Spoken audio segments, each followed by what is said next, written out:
The waves crashed violently against the rocks as Captain Daniel Carter gasped for breath. His hands were covered in blood, though not his own. The last thing he remembered was stepping into Blackbeard's cave. But now he was back on his ship, alone. His crew had vanished, the treasure was gone, and something was watching him from the fog, something that was not human. Daniel Carter was not a man who feared legends. As a treasure hunter, he had spent his life chasing lost gold, forgotten ships, and mysterious islands. But when an old sailor named Henry Graves handed him a tattered map in a candlelit tavern, Daniel felt something he had never felt before: doubt. "Blackbeard's treasure is real, boy," Graves whispered. "But it ain't just gold. It's cursed. Mark my words. Everyone who seeks it disappears." Daniel smirked. Curses were stories old men told to keep their secrets buried. He took the map, paid the old man, and walked out into the night, unaware that Henry Graves had been dead for 20 years. Daniel gathered a crew of 10 men,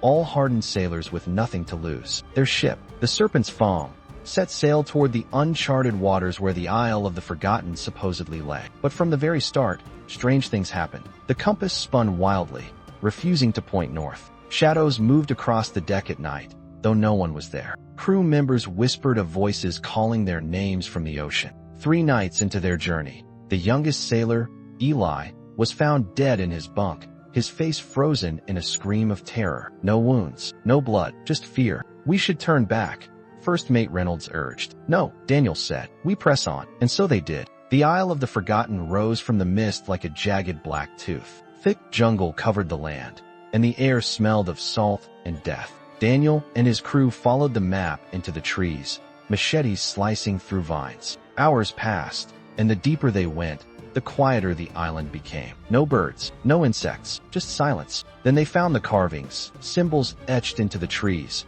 warning in a language no one recognized. And then, the first man vanished. One moment he was there, the next gone. No footprints, no sound, nothing. Fear spread through the crew like wildfire. "We have to leave," Reynolds shouted. But Daniel saw something.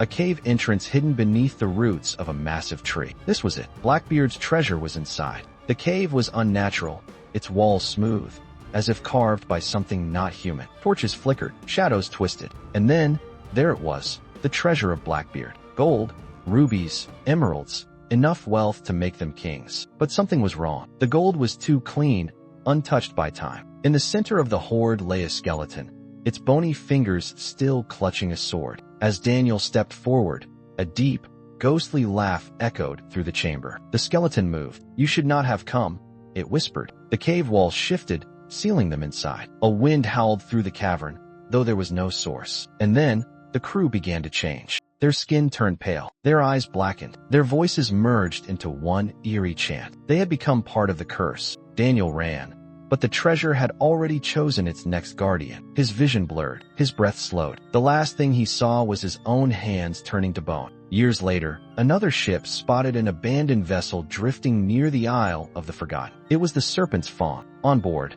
there was only one survivor, Daniel Carter. His hair had turned white, his eyes hollow. He clutched the same tattered map in his hands. "Blackbeard's treasure is real," he whispered, "but it ain't just gold." Then he laughed, a deep, ghostly laugh that did not belong to him. And somewhere, in the darkness of the cave, the treasure waited for its next victim.